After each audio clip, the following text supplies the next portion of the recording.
성경의 중심 주제는 예수 그리스도입니다. 다른 많은 내용들이 많고 재미난 이야기, 슬픈 이야기, 또 기쁜 이야기, 또 화가 나는 이야기, 이런 것들이 많이 있지만 무엇보다도 가장 중요한 것은 바로 예수 그리스도의 이야기라는 것입니다. 오전에 제가 학생회 잠깐 올라갔는데요, 한 학생이 저에게 이런 질문을 했습니다. 왜 성경에는 공룡이 나오지 않습니까? 저는 깜짝 놀랐습니다. 그럴 줄 알고 제가 몇 주 전에 한 영상을 본 것이 있었거든요. 그래서 그 불현듯이 확 떠올라서 바로 설명을 했습니다. 성경은 대백과사전이 아니다. 그리고 무슨 파충류, 동물 그런 거에 대한 그런 도감이 아니다. 성경은 예수 그리스도의 이야기가 담겨 있는 책이다. 세상의 모든 지식을 다 성경책에 넣으려면은 이 두께로는 부족하다. 그리고 예수 그리스도에 의한 그런 이야기가 바로 신구약의 말씀, 창세기부터 요한계시록까지 있는 말씀이기 때문에 공룡은 성경에 나와 있지 않다.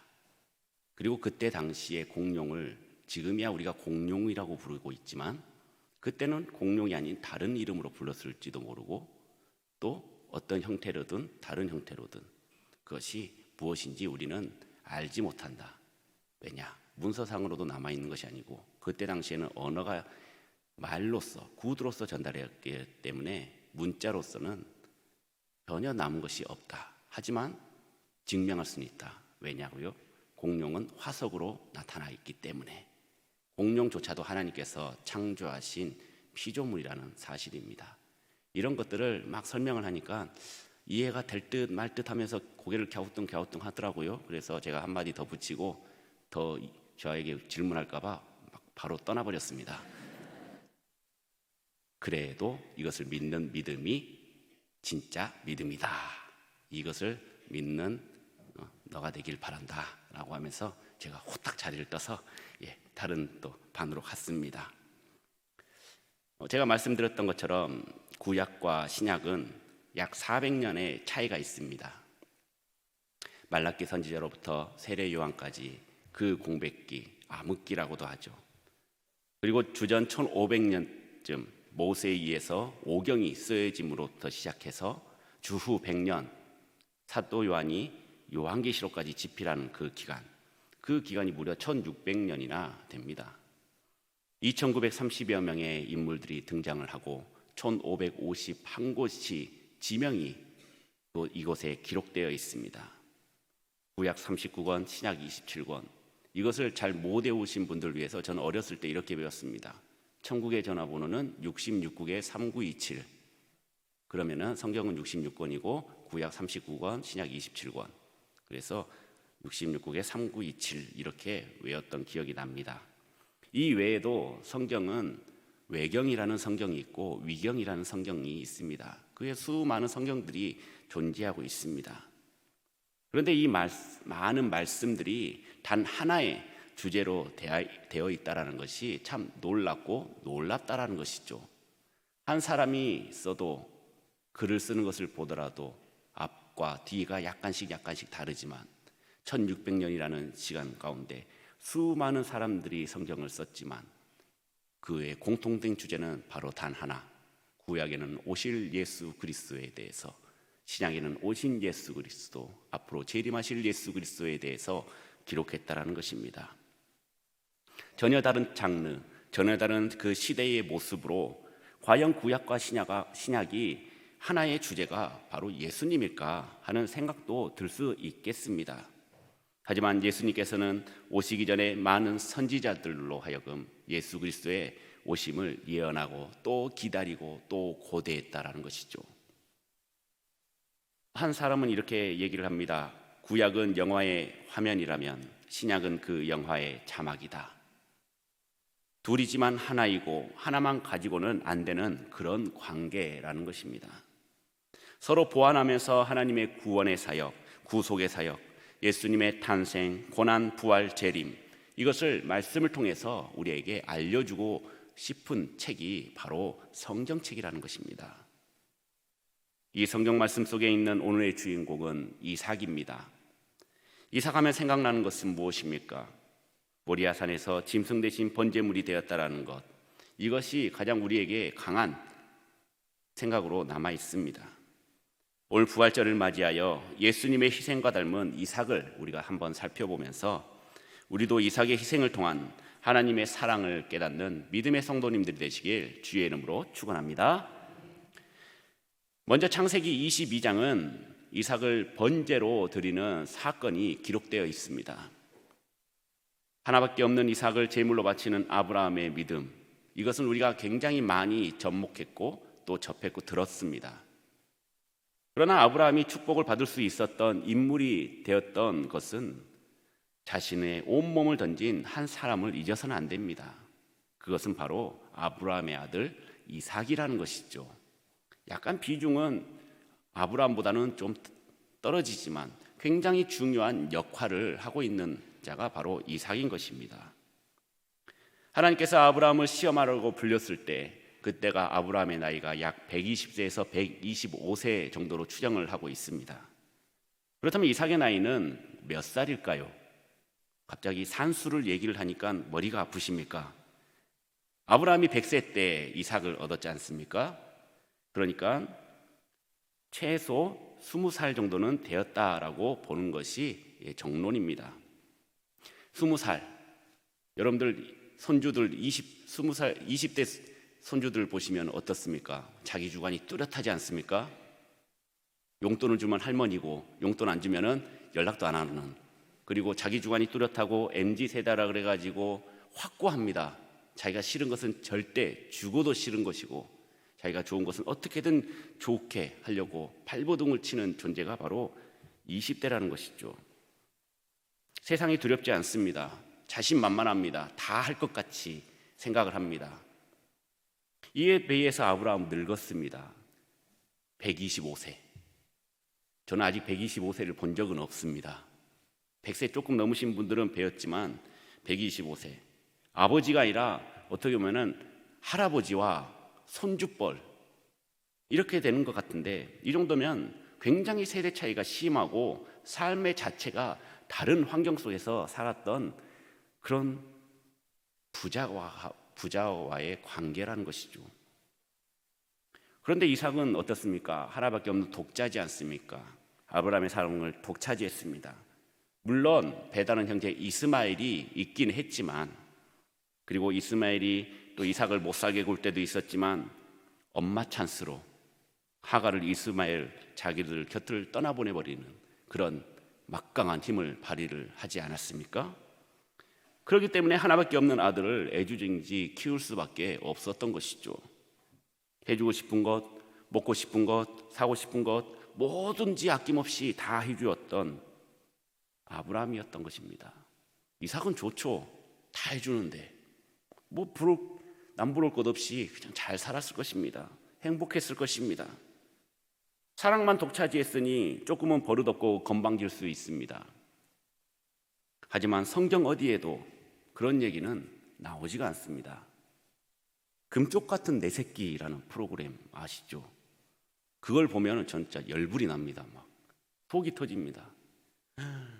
쟤를 그냥 저대로 놔둔단 말이야? 방치한단 말이야? 엄마 아빠는 도대체 뭐 한 거야? 하면서 막 제가 막 뭐라고 하면은 옆에서 그럴 거면 TV를 보지 말아라고. 왜 자꾸 그걸 보면서 화를 내고 왜 스스로 막 스트레스를 받냐? 우리는 그 프로그램을 볼 때마다 이렇게 생각합니다. 애가 진짜 특이하다. 역대급이다. 지금까지 어떻게 했길래 등 여러 가지 반응들이 나오지 않습니까?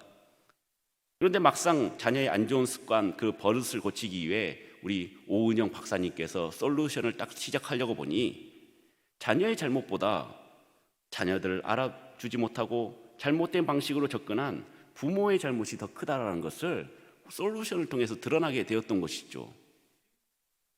물론 진짜 악마 같은 자녀들도 있었습니다. 와, 쟤는 진짜 내 아들이었으면은 내가 어떻게 했을지도 모르겠다라는 정도로 진짜 역대급인 아이들도 있었죠.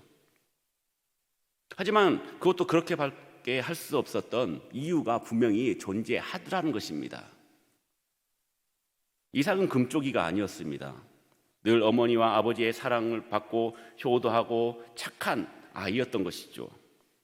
그런데 늙은 아버지가 제대로 된 설명도 없이 이런 착한 아들 이삭을 데리고 집을 나섭니다.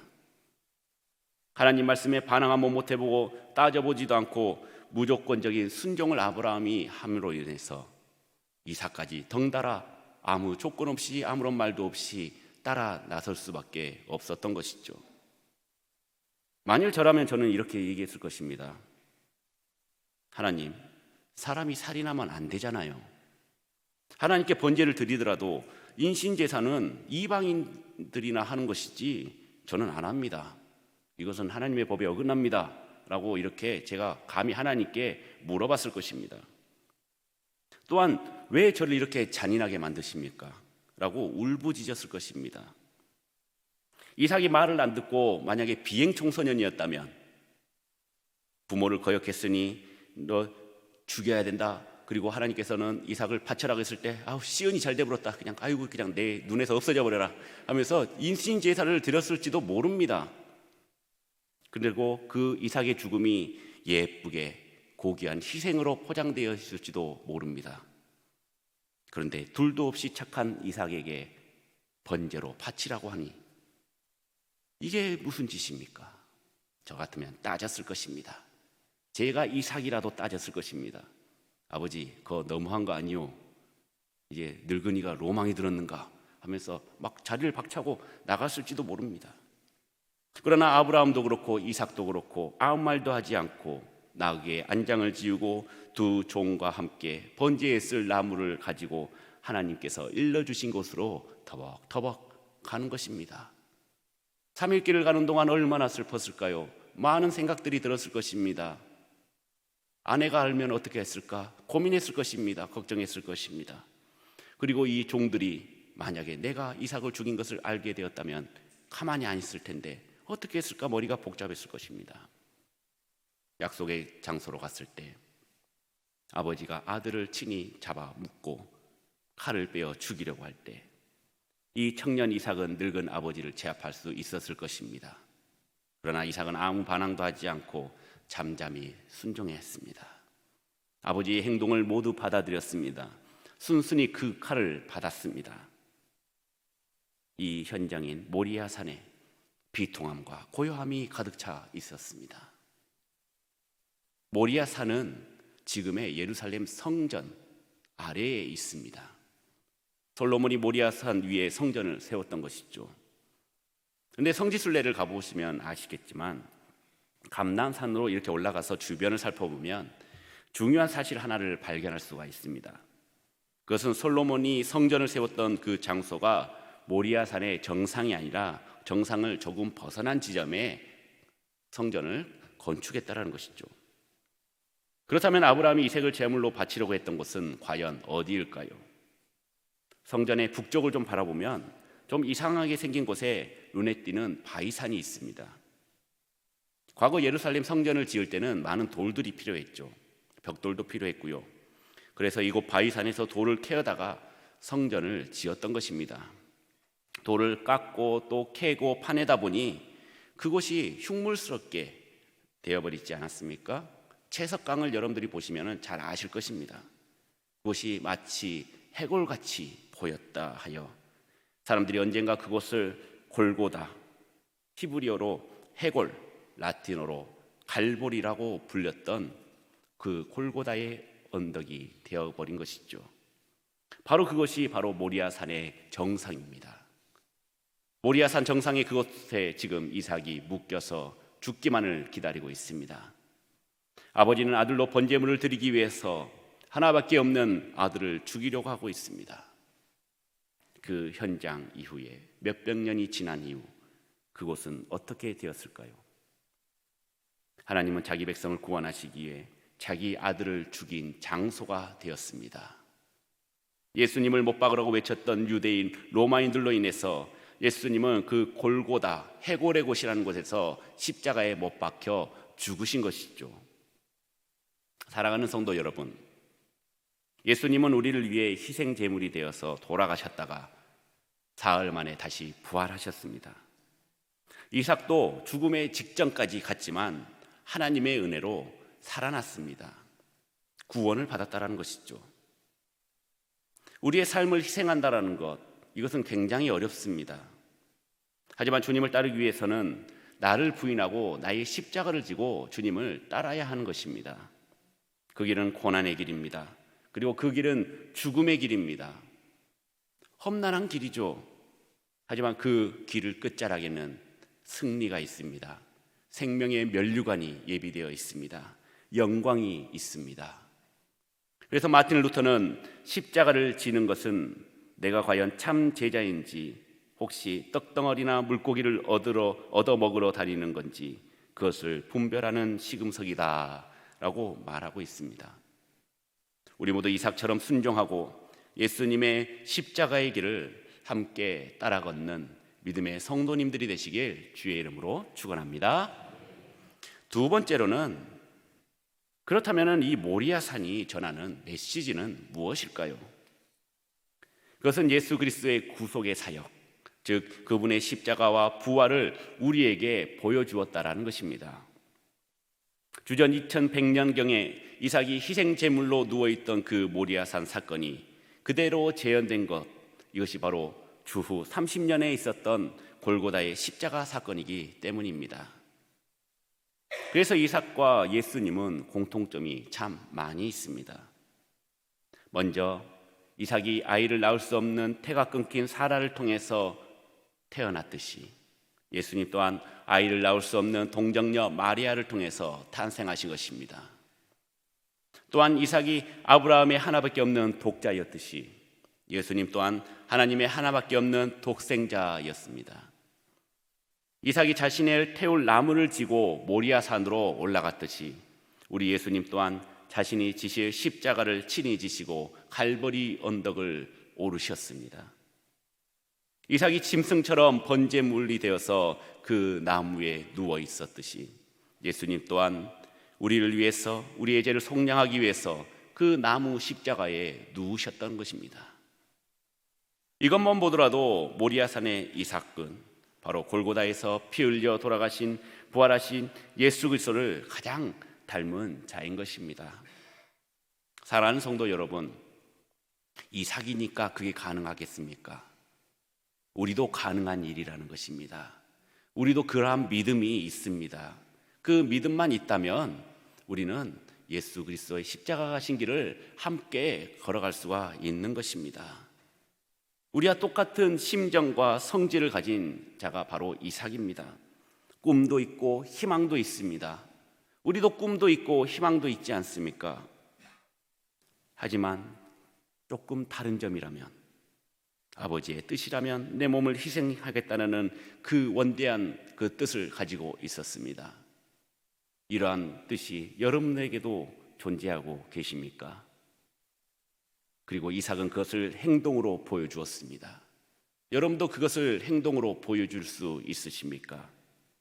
이삭이야말로 희생을 온몸으로 보여주었습니다. 여러분들도 희생할 수 있으십니까? 우리가 어떻게 예수 그리스도를 닮아갈 수가 있을까요? 사실 우리가 예수님을 닮아가는 것은 불가능에 가깝습니다. 완전하신 예수님을 우리가 어떻게 닮을 수가 있습니까? 조금이라도 따라한다면 정말 다행인 것이죠. 그런데 예수님을 닮은 방법이 있습니다. 먼저는 태어남으로 닮는 것입니다. 자식이 부모를 닮은 것은 부모로부터 태어났기 때문에 닮은 것입니다. 엄마와 아빠의 유전자를 물려받아서 둘이 섞여서 태어난 자가 바로 여러분들의 자녀 아니겠습니까? 부모로부터 태어나지 않았다면 닮아도 근본적으로 닮을 수가 없습니다. 멀리 봐도 쟤는 누구의 아들, 멀리 봐도 쟤는 누구의 딸, 확연히 구분할 수가 있습니다. 조금 더 귀가 트이신 분들은 전화 통화만 하더라도 누구의 아들이라고 금방 알아볼 수가 있습니다.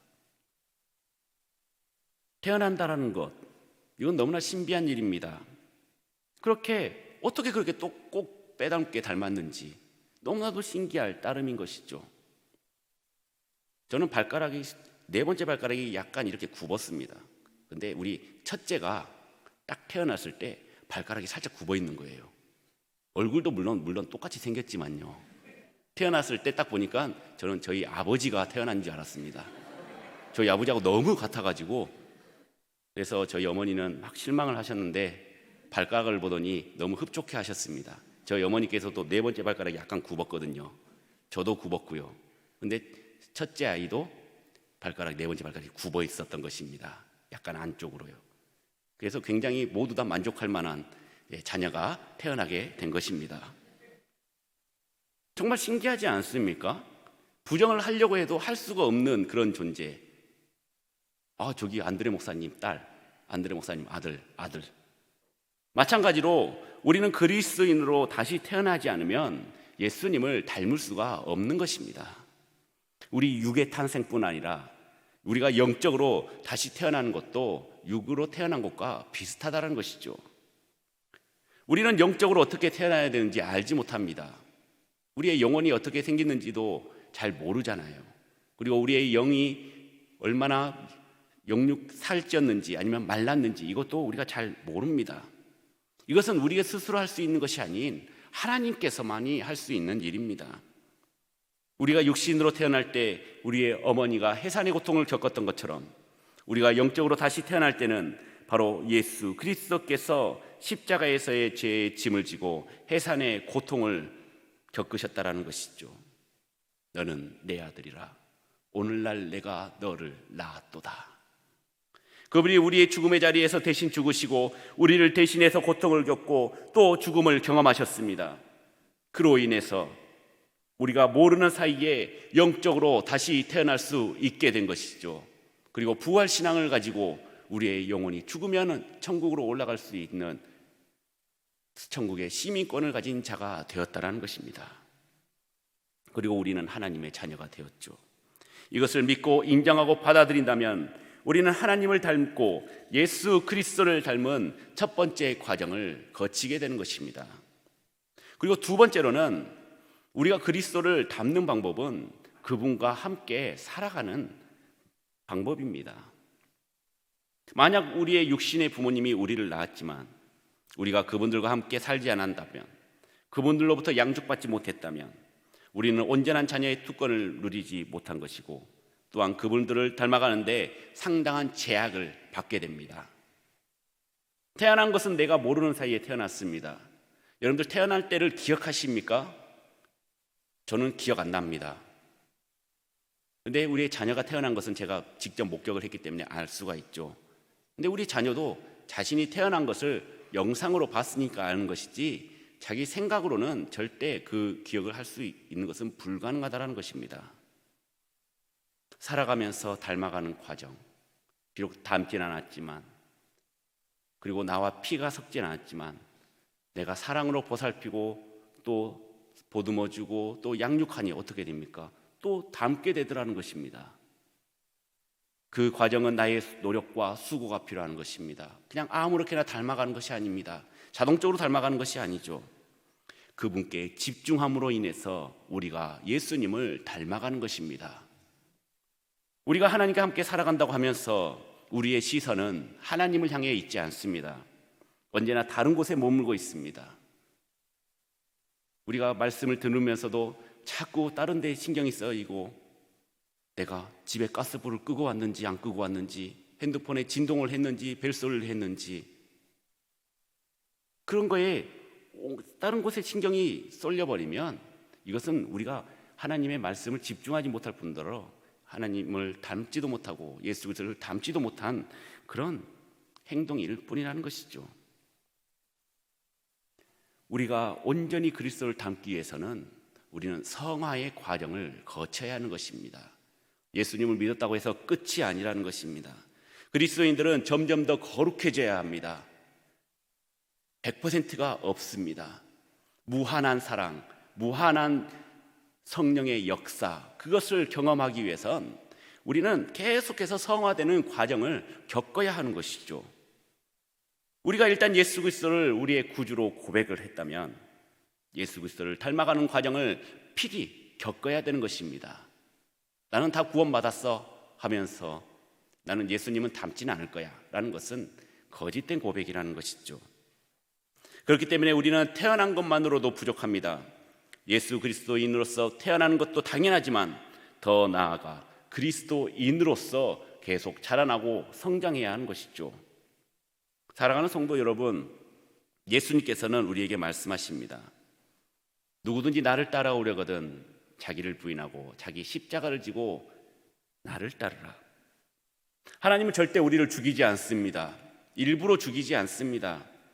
죽이더라도 다시 살리시는 역사가 있으신 분이기 때문에 우리가 만약에 하나님께서 실수하지 않으신 분이지만 실수로 탁 쳐서 어이쿠 하고 죽어버렸는데 그 죽은 자를 그냥 장사하겠습니까? 다시 살리시는 역사가 우리 가운데 임하게 되는 것입니다. 이 말은 무슨 뜻일까요? 하나님께서는 우리에게 너가 어디까지 희생할 수 있겠느냐라고 물으시는 것입니다. 독생 하나밖에 없는 독자 이삭을 바친 그 믿음이 이제 확실해졌다라는 그 고백이 여러분들에게 물어봤을 때, 똑같이 질문했을 때 하나밖에 없는 아들을 바치겠느냐, 하나밖에 없는 딸을 바치겠느냐, 네가 지금 머물고 있는 그 회사를 바치겠느냐. 물론 하나님께서는 우리에게 감당할 시험만 주신다고 말씀하십니다. 여러분들이 지금 어떠한 시험과 고난을 당하고 있습니까? 그것을 이기지 못하고 괴로워하고 절망에 빠져 있습니까? 하나님께서는 절대로 감당하지 못할 시험은 주지 않는다라는 사실을 잊지 마시고 어떻게든 그 어려움을 헤쳐나갈 수 있는 힘과 지혜를 허락하여 주실 것입니다. 그리고 그 희생 뒤에는 찬란한 광명의 빛이 여러분들에게 임할 것입니다. 여러분들에게 복이 임할 것입니다. 이전보다 더 잘 되는 은혜가 있을 것입니다. 형통케 하는 복이 여러분들의 가정과 기업에 임할 것입니다. 아브라함에게 주신 복 그대로 이삭에게, 그리고 이삭에게 주신 복이 바로 또 다시 야곱에게 주신 복이 다시 또 요셉에게 계속 그 대를 이어서 지금 우리가 그 복을 대를 이어받아서 받고 있는 것 아니겠습니까? 우리의 삶 가운데 예수님의 희생과 사랑을 담아서 이 땅에 복을 누리면서 계속해서 우리는 성화되는 과정을 겪으면서 하나님과 더 친밀히 가까워지고 하나님을 닮고 예수 그리스도를 닮고 성령님이 우리의 마음속에 임재하심을 겪으면서 체험하면서 이 세상을 살아가시는 믿음의 성도님들이 되시길 주의 이름으로 축원합니다.